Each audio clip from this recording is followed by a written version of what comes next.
Hello everybody, welcome to Magnet Brains. मैं हूं अनीशा, आपकी अपने इंग्लिश एजुकेटर। और आज हम स्टार्ट करने वाले हैं क्लास 9th इंग्लिश की जो आपकी कावेरी बुक है, उसके चैप्टर 4 विटामिन एम के एक्सप्लेनेशन का पार्ट 2।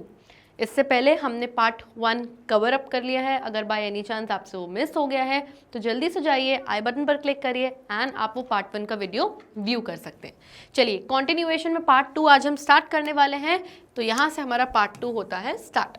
ओके, हमने यहाँ पर ख़त्म किया था कि ग्रैंडपा जो थे वो घर से बाहर निकल गए ये बोलने के लिए, ये बोल के कि भाई मैं तो जा रहा हूँ कॉर्नर वाली शॉप तक तमिल न्यूज़पेपर के बारे में पूछने के लिए। एंड रवि ने उनको हर्ट नहीं किया ये बोलकर कि अकेले मत जाओ या मैं आपके साथ चलता हूँ। उसने क्या किया, उसने सोचा कि चलो मैं सीक्रेटली ग्रैंडपा को फॉलो करता हूँ। बस ग्रैंडपा लिफ्ट से नीचे उतरे एंड रवि भी दौड़ के उनके पीछे गया। तो वो सीक्रेटली फॉलो करने वाला है अपने ग्रैंडपा को।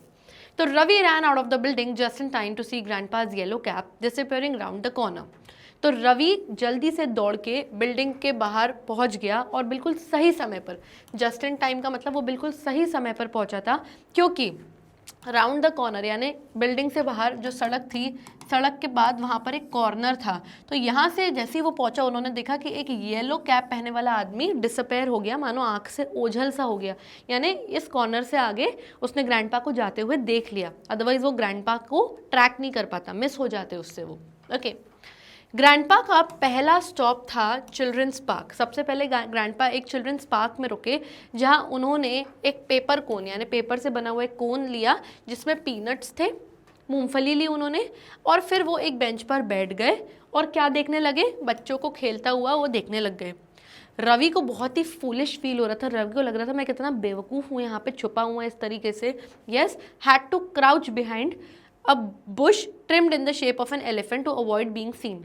तो गार्डन में एक वो था, मतलब बुशेस, झाड़ियों को काट कर उन झाड़ियों को एक एलिफेंट का शेप दे दिया गया था और रवि उसके पीछे क्राउच करके यानी बिल्कुल झुक कर छुपा हुआ था, सो दैट ग्रैंडपा उसको ना देख पाए। तो उसको ऐसा लग रहा था कि मैं कितना बेवकूफ़ दिखाई दे रहा होगा लोगों को कि ऐसे पागलों जैसे मैं यहाँ पर छुप के बैठा हूँ। उसको और ज़्यादा बेवकूफ़ इसीलिए फील हुआ, उसको और मोर फूलिश फील हुआ जब एक छोटा बच्चा उसके पास आया और पूछने लगा, क्या आप मेरे साथ हाइड एंड सीक यानी छुपन छुपाई खेलेंगे? मैं आपको और अच्छी जगह बता सकता हूँ भैया छुपने के लिए। तो उसको लगा, ओ बाप रे बाप, अब तो बच्चे भी आके मुझे खेलने के लिए कह रहे हैं। Shh was all Ravi could say before he felt a shadow fall over him and a loud voice boomed, "How dare you shoo my child? Who are you?" It was the little boy's mother।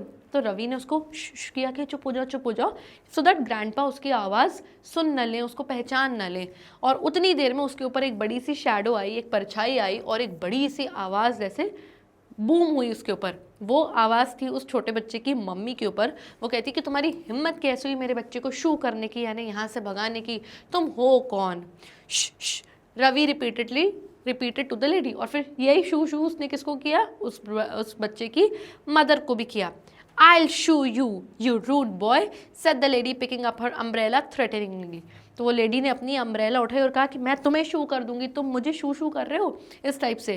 So all these things, वो यहाँ उस time पे garden में बहुत ही foolish चीज़ें हो रही थी।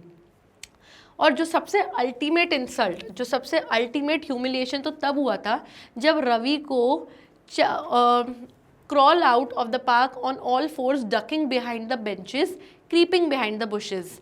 डकिंग का मतलब क्या होता है, मूविंग योर हेड और बॉडी डाउन, यानी जब आप अपने हेड और बॉडी को नीचे कर लेते हो और चार पैरों पे इस तरीके से क्रॉल करते हो, तो इस मूवमेंट को डकिंग कहते हैं। तो सबसे ज़्यादा इंसल्ट तो तब हुई कि जब गार्डन के चारों कोनों तरफ रवि को बेंचेस के पीछे छुप छुप के फॉलो करना पड़ रहा था ग्रैंडपा को, और क्रीप करके यानी बिल्कुल इस तरीके से छोटा छोटा झुक झुक के छुप छुप के झाड़ियों के पीछे से निकलना पड़ रहा था। Thanking is lucky stars that grandpa hadn't heard the noise and spotted him. और अपने मन में भगवान को थैंक यू भी कर रहा था कि थैंक गॉड ग्रैंडपा ने मेरी आवाज़ ना ही सुनी और ना ही ग्रैंडपा ने मुझे अब तक देखा है। तो वो छुप रहा था, लोग उसको देख भी रहे थे कि क्या हो रहा है। फिर उसके बाद ग्रैंडपा का जो नेक्स्ट स्टॉप था वो था एक टी स्टॉल यानी एक चाय की दुकान पर वो जाकर बैठ गए। और इस बार रवि ने अपनी छुपने की पोजीशन कहाँ ली, एक बड़े से बैनियन ट्री के पीछे। यस, क्योंकि वो ग्रैंडपा को देख रहा था।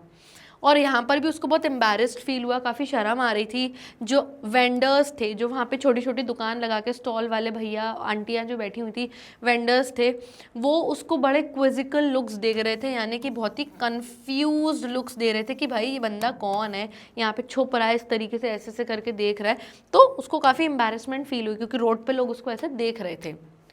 This area is book by us, said one lady who was selling plastic combs।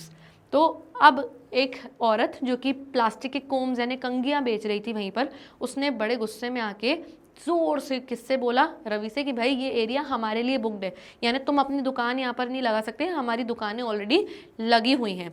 और उसने ये चीज़ इतनी ज़ोर से बोली कि मानो अगर उसको कोई लाउड स्पीकर दे दिया जाता कि भाई भीड़ को इकट्ठा करके तुम्हें एक क्या करना है, भीड़ को इकट्ठा करके तुम्हें कोई अनाउंसमेंट करनी है, तो वो बिना लाउड स्पीकर के इतना तेज़ बोलती, उतनी तेज़ उसने रवि से ये बात बोली कि यहाँ से जाओ, ये जगह हमारे लिए बुक्ड है, यहाँ पर कोई नए वेंडर्स की जगह नहीं है। यानी उस लेडी को लगा कि ये यहाँ पे इसलिए छुप के आके बैठा है क्योंकि ये हमारे यहाँ पे साइड में एक दुकान लगाने वाला है। तो उसने बोला कि नहीं, हमारी दुकान यहाँ पे लगी हुई है, तुम नई दुकान यहाँ पे आके नहीं लगाओगे। Don't talk so loudly, do I look as though I am selling anything, Ravi asked. तो रवि कहता है चुप हो जाओ, क्या तुम्हें मैं कोई सामान बेचने वाला दिखता हूँ, चुप हो जाओ। Who's talking loudly? said the old lady, raising her voice just enough for Ravi to hear। तो अब वो एक बूढ़ी औरत आती, वो कहती तेज कौन बात कर रहा है यहाँ पर, वो भी रवि से लड़ने लग गई थी, जैसे कि वो किसी अक्रॉस द सिटी यानी एक दूसरे शहर से रवि से इस शहर में बात कर रही हो। तो इतनी लाउडली उसने रवि के कान में ये चीज़ बोली कि भाई लाउडली कौन बात कर रहा है यहाँ पर। यस, तो अब वो वेंडर से उसकी बहस हो रही है क्योंकि वो छुप रहा है इस तरीके से। Who are you accusing of talking loudly and that too from behind the tree? तो वो लेडी उससे बोलती है कि तुम यहाँ पर किसको अक्यूज कर रहे हो, किसको यहाँ पर तुम ब्लेम कर रहे हो कि भाई आप तेज बात कर रही हो, और वो भी तुम बोल रहे हो जो पेड़ों के पीछे यहाँ पर छुपा हुआ है। Who are you hiding from? किससे छुप रहे हो तुम? तो वहाँ पे वो वेंडर्स, वो ओल्ड लेडी उससे ये सब पूछ रहे थे। एक और वेंडर जो थी वहाँ जो था वहाँ पे, जो रिबन्स और क्लिप्स बेच रहा था, उसने उससे पूछा कि तुम यहाँ पे छुप क्यों रहे हो। She too was one of those lucky ones who would have never required a megaphone। तो यहाँ पर रवि कहता है ये भी लेडी जो थी ना, वो भी उन लकी औरतों, उन लकी लोगों में से थी जिसको कभी भी ज़िंदगी में मेगाफोन की ज़रूरत नहीं पड़ेगी। अब मेगाफोन क्या होता है, ऐसे कॉनिकल डिवाइस होता है जिसमें हम बोलते हैं तो हमारी वॉइस लाउडर और तेज़ सुनाई देती है। तो रवि कहता है इस औरत को भी कभी मेगाफोन की ज़रूरत नहीं पड़ेगी, यानी ये भी बहुत लाउडली उससे बात कर रही थी। Are you talking about one of us? asked another vendor. A group of them surrounded Ravi। अब एक और वेंडर आ गया और वो कहता है क्या तुम हम में से किसी से बात कर रहे हो। यानी अब बहस स्टार्ट हो गई, अलग अलग वेंडर्स आ गए रवि से लड़ने के लिए, और वहाँ पर उन सब वेंडर्स के ग्रुप ने रवि को मानो घेर लिया। Okay, oh all right, Ravi conceded defeat and moved to duck behind a shiny silver car peering through the window to keep an eye on his grandfather। तो अब रवि ने कहा था ओ बाबा ठीक है, कोई बात नहीं भाई, मेरी गलती है। उसने अपनी डिफीट, अपनी हार मानी कि भाई मेरी गलती है, मुझे माफ़ करो। और फिर वो छुप के एक सिल्वर कलर की चमकती हुई कार के पीछे जाके छुप गया, क्योंकि कार की जो विंडोज़ थी उसके आर पार उसको किसको देखना था, अपने ग्रैंडफादर को, उस पर उसको नज़र रखनी थी। Grandpa took his time sipping a sugary cup of tea। He was forbidden sugar at home and then ate 2 bananas, another banned item। तो अब ग्रैंडपा को देखा रवि ने कि भाई रवि की जो ग्रैंडपा है वो शक्कर वाला आराम से जो चाय का जो कप था वो सिप करके मज़े ले के पी रहे थे, और ये जो चाय थी शक्कर वाली ये घर पर फॉरबिडन थी, यानी this sugar was not allowed to grandpa. और दादाजी बढ़िया आराम से बैठ के चाय पी रहे हैं, और उसके बाद उन्होंने 2 बनानास भी खाए, एक और ऐसी चीज़ जो बैंड थी, यानी दादाजी को ये अलाउड नहीं थी हेल्थ इश्यूज़ की वजह से। Then tucked into an ice cream bought from the cart, और फिर उन्होंने एक कार्ट यानी एक ठेले से एक आइसक्रीम ली, वो भी खाई।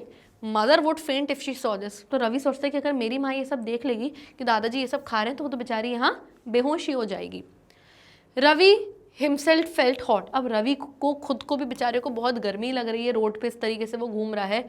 Yes, bothered and close to fainting by time grandpa finished his snack. अब उसको चिंता भी लग रही है ग्रैंडफादर की, गर्मी भी लग रही है, और मतलब मानो ऑलमोस्ट वो फेंट, वो भी बेहोश ही हो जाता है क्योंकि वो कब से उनको फॉलो कर रहा है, पर फिर भी बेचारा छुप के बैठा है कि चलो जब तक ग्रैंडपा अपने स्नैक्स फिनिश कर ले मैं छुप के उन पर नज़र रखता हूँ। His heart thudded anxiously when he saw grandpa zigzagging through the traffic as he crossed the road. और फिर grandpa ने रोड क्रॉस किया, वो zigzag होके रोड क्रॉस कर रहे थे, कहीं गाड़ियाँ यहाँ से आ रही है वहाँ से आ रही है, और ये देख के तो रवि का दिल मानो थर्ड हो गया था, मतलब टेंशन में मानो उसका दिल धक धक धक धक हो रहा था, फट रहा था उसका दिल मानो। उसने अपनी आंखें बंद कर ली पैनिक में, क्योंकि वो बहुत घबरा रहा था। When he heard the screech of brakes, तो उसने जब ब्रेक्स की, तेज ब्रेक्स की आवाज़ सुनी कि भाई ब्रेक्स लग रही है, तो उसने अपनी आंखें बंद कर ली, कान बंद कर लिए कि भाई उसको लगा कि पता नहीं ग्रैंडपा को किसी ने टक्कर तो नहीं मार दी। यस। और फिर उसने अपनी आंखें उसने तब ओपन करी सही वक्त पर, जब उसने देखा कि ग्रैंडपा जो है एक बार्बर की शॉप यानी एक नाई की दुकान में एंटर हो रहे हैं। तो उसने ग्रैंडपा को एक बार्बर शॉप यानी नाई की दुकान में एंटर होते हुए देखा। अब वो रवि सोचता है कि जो ग्रैंडपा हैं भाई वो तो बाल्ड है, यानी ग्रैंडपा के तो बाल ही नहीं है, वो टकले हैं भाई, ठीक है, और उनका टकला एक टेबल टेनिस की बॉल की तरह दिख रहा है। ओके, तो ये जो पूरा जो चैप्टर है काफ़ी फ़नी सा चैप्टर है, बीच में कई आपको ह्यूमरस चीज़ें भी सुनने को मिलेंगी यहाँ पर। तो कहते हैं मेरे ग्रैंडपा के जो बाल हैं वो तो है ही नहीं, and he is bald like a tennis ball. तो रवि ने डिसाइड किया कि भाई मैं क्लोज़र लुक लूँ, यानी रवि को समझ नहीं आ रहा था कि भाई मेरे ग्रैंडपा के तो बाल हैं ही नहीं, फिर वो नाई की दुकान में क्यों घुसे। तो वो ये देखने के लिए कि वो एक्चुअली मेरे ग्रैंडपा हैं भी कि नहीं, उसने पास में गया थोड़ा क्लोज़र लुक देखने के लिए, ठीक है। उसने भी रोड क्रॉस किया और ड्रामेटिकली उसने पहले लेफ़्ट देखा, फिर राइट देखा, और फिर जल्दी से ही डग्ड इनटू द शॉप, यानी कि जल्दी से वो एक शॉप में घुस गया। अब ये शॉप बार्बर की शॉप के जस्ट साइड में थी, नाई की दुकान के पास वाली दुकान में वो घुस गया, ठीक है। Only to be evicted a moment later amidst a volleyball feminine shrieks because it happened to be a ladies hairdressing salon. यानी evicted का मतलब forced to leave a place। जैसे ही वो बार्बर की शॉप के साइड वाले शॉप में enter हुआ तो वहाँ पर फेमिनाइन श्रीक्स यानी वहाँ पर बहुत सारी औरतों के चीखने और चिल्लाने की आवाज़ आ गई। क्यों? क्योंकि जब वो एंटर हुआ तो उसने देखा कि वो तो लेडीज़ का ब्यूटी पार्लर है, हेयर ड्रेसिंग सैलून है, और a man entered into a ladies beauty parlor। तो वहाँ पे औरतों के चीखने चिल्लाने की गुस्से में बहुत तेज़ आवाज़ हुई और उसको वहाँ से एविक्ट कर दिया गया, यानी उसको धक्के मार के वहाँ से बाहर निकाल दिया गया, ठीक है। अ वॉली ऑफ का मतलब अ लॉट ऑफ, यानी बहुत सारी आवाज़ें, ओके। तो वो कहता है कि ठीक है भैया, अच्छा हुआ मुझे सही वक्त पर बाहर निकाल दिया गया। Just as well I was thrown out through Ravi because he spotted grandpa making his way briskly walk towards the bus stop। तो रवि कहता है कि अच्छा हुआ मुझे सही वक्त पर उन औरतों ने ब्यूटी पार्लर से बाहर निकाल दिया, क्योंकि उसी वक्त मैंने देखा कि जो ग्रैंडपा है वो ब्रिस्कली यानी तेज़ तेज़ वॉक करके कहाँ तक जा रहे हैं, एक बस स्टॉप तक जा रहे हैं। क्योंकि अगर उसको निकाला नहीं गया होता तो वो नहीं देख पाता कि ग्रैंडपा बस स्टॉप तक जा रहे हैं। तो ग्रैंडपा बस स्टॉप पर गए and oh no boarding the first bus that stop there. और वो कहते हैं ओ नो मतलब ग्रैंडपा इस बस में चढ़ने वाले हैं। जो पहली बस वहाँ पर आके रुकी उसमें ग्रैंडपा बस को उन्होंने बोर्ड किया, यानी बस में वो चढ़ गए। Sprinting for the bus and jumping onto it seconds before it started would have deterred a lesser detective, but not Ravi, who was panting as he though struggled for a place in the bus. Sprinting का मतलब क्या होता है? Running very fast for a short distance। जब आप short distance पे ही बिल्कुल पहुंचना चाहते हो, थोड़े सा ही डिस्टेंस होता है लेकिन वो दौड़ के वो रास्ता कवर करते हो। तो वो कहता है कि मैंने जल्दी से दौड़ के उस बस तक मैं पहुंचा और बस स्टार्ट होने के मानो कुछ सेकंड्स पहले ही मैंने जंप करके मैं बस में चढ़ गया।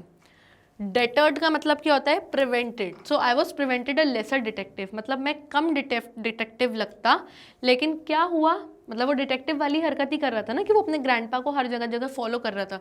तो वो कहता है कि मैं इस चीज़ में तो कम डिटेक्टिव लगता, लेकिन ज़्यादा डिटेक्टिव मैं कब लगा, जब मैं पैंट कर रहा था, यानी मैं जब हाँफ रहा था और मैं बस में स्ट्रगल कर रहा था कि मुझे कोई प्लेस मिल जाए, बैठने की कोई जगह मिल जाए। He could see grandpa's yellow cap somewhere in the front. तो उसको कहीं पर ना बहुत पीछे, बस में काफ़ी पीछे स्पेस मिली और आगे कहीं उसको एक पर्सन दिखा कि हाँ ये येलो कैप पहन के बैठा है, तो उसको वो ग्रैंडपा की येलो कैप फ्रंट में दिख रही थी। It was warm in side the bus, so grandpa took off his cap. अब बस के अंदर काफ़ी वार्म, काफ़ी गर्मी थी, इसलिए ग्रैंडपा ने अपनी येलो कलर की कैप उतार दी। A full head of grey hair, Ravi was startled. जैसे ही उस बंदे ने अपनी कैप उतारी तो एक पूरा हेड था ग्रे हेयर का, यानी सफ़ेद बाल थे उस बंदे के सर पे।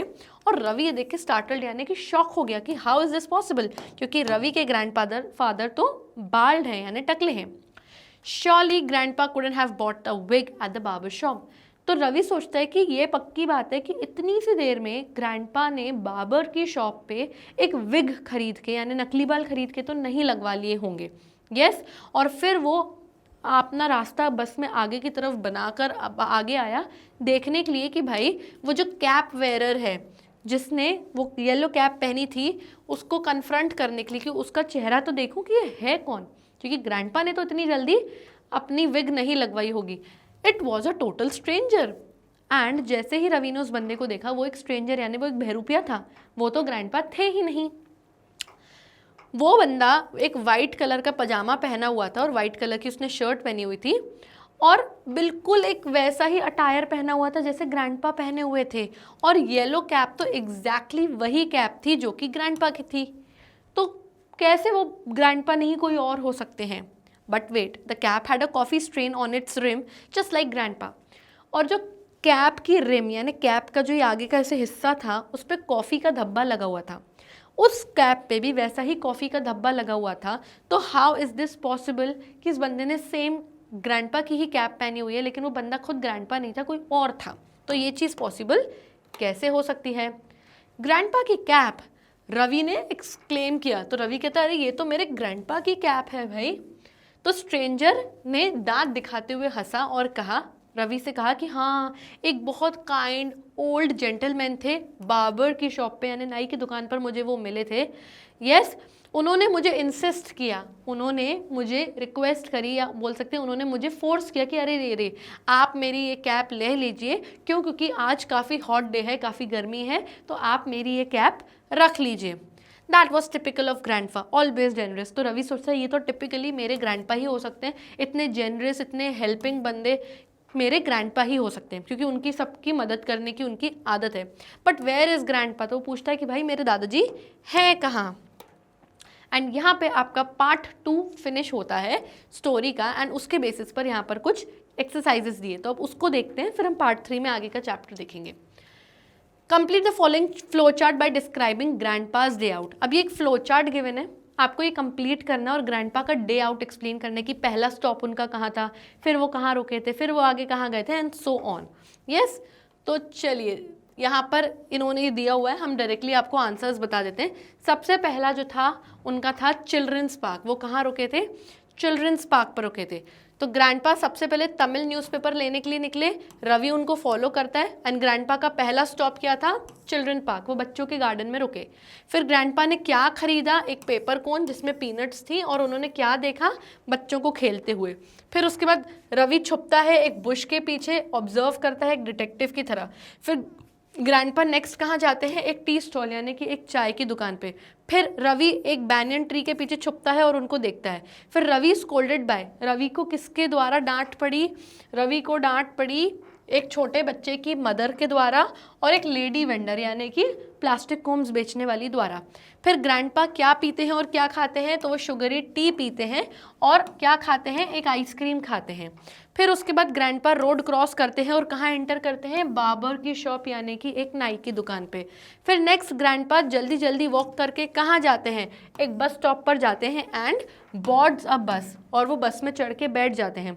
रवि भी उस बस में एंटर करता है और ये डिस्कवर करता है कि भाई उसको तो फूल कर दिया गया है, यानी उसको बेवकूफ़ बना दिया गया है ग्रैंडपा द्वारा। क्योंकि वो पर्सन जो बस में बैठा था येलो कैप पहन के, वो रवि के ग्रैंडफादर नहीं थे बल्कि कोई स्ट्रेंजर था। ओके, आ जाते हैं next question. Was grandpa lost as feared by Ravi's mother. क्या ग्रैंडपा एक्चुअली में लॉस्ट, घूम गए थे, वही डर जो रवि की माँ को था कि कहीं मेरे फादर अकेले बाहर जाके घूम न जाएं, तो क्या वो घूम गए थे। तो no, grandpa was not lost, नहीं ग्रैंडपा घूम नहीं हुए थे। Despite Ravi's frantic searching, grandpa had made his way home entirely on his own and was peacefully asleep when Ravi arrived. तो आगे हम स्टोरी में ये पढ़ेंगे कि रवि ने उनको पागलों की तरह इधर उधर हर जगह सर्च किया, ढूंढा, लेकिन ग्रैंडपा आराम से अपना रास्ता ढूंढते हुए वो अपने घर चले गए। ढूंढने की ज़रूरत नहीं थी, एक्चुअली उनको पता था, तो वो आराम से अपने आप घर चले गए और पीसफुली अस्लीप। और जब रवि घर पहुंचा तो उसने क्या देखा कि मेरे दादाजी आराम से सो रहे हैं। यस, तो वो घूमे नहीं थे। ये चीज़ हम आगे स्टोरी में पढ़ेंगे अभी। Next question, how would Ravi feel after seeing grandpa? जैसे ही उसने अपने ग्रैंडपा को घर पर देखा तो रवि को कैसा फील हुआ? तो रवि को एक वेव ऑफ रिलीफ, यानी उसको एक सुकून मिला, खुशी मिली कि थैंक गॉड मेरे दादाजी सेफली घर पर हैं। और एक पूरा दिन उसने बिताया था टेंशन में, एम्बैरेसमेंट में, रोड पे उसको अलग अलग लोग चिल्ला रहे थे तो एम्बैरेसमेंट भी फील हो रही थी। एंड फाइनली मतलब लूजिंग ग्रैंडपा ऑन अ बस, तो उसको ऐसा लग रहा था कि मैं बस स्टॉप पे बस में अपने ग्रैंडपा को मैंने खो दिया। और फिर जब वो घर लौटा तो बेचारा दुखी लौटा कि ग्रैंडपा तो मेरे साथ है ही नहीं, मॉम चिल्लाएंगी। एंड जब उसने देखा कि वो तो स्लीपिंग साउंडली, यानी वो तो आराम से चैन की नींद सो रहे हैं, उसके लिफ्टेड अ ट्रेमेंडस बर्डन, तो मानो उसके कंधों से इतना बड़ा एक बोझ उतर गया होगा जो बेचारा वो घर पे लेकर आया था कि अरे मेरे दादाजी तो गुम गए। तो इस तरीके से उसको सुकून एंड रिलीफ मिला होगा। ओके,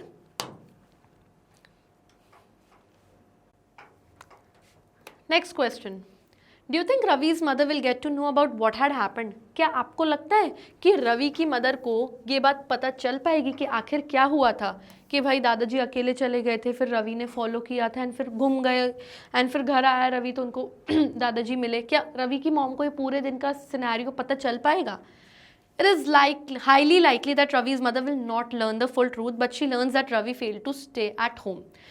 ये बिल्कुल लाइकली है कि रवि की माँ को ये बात तो बिल्कुल नहीं पता चल पाएगी, उनको पूरा फुल ट्रूथ तो नहीं पता चल पाएगा। थोड़ा बहुत ये ज़रूर पता चल जाएगा कि हाँ रवि घर पर नहीं था, ये बात तो उनको पता चल जाएगी कि भाई रवि घर पर नहीं था, क्योंकि जब वो घर लौटेंगी तो दादाजी तो सो रहे हैं उनको दिखेंगे, लेकिन रवि उनको नहीं दिखेगा क्योंकि रवि पूरा टाइम दादाजी को बाहर ढूंढ रहा है।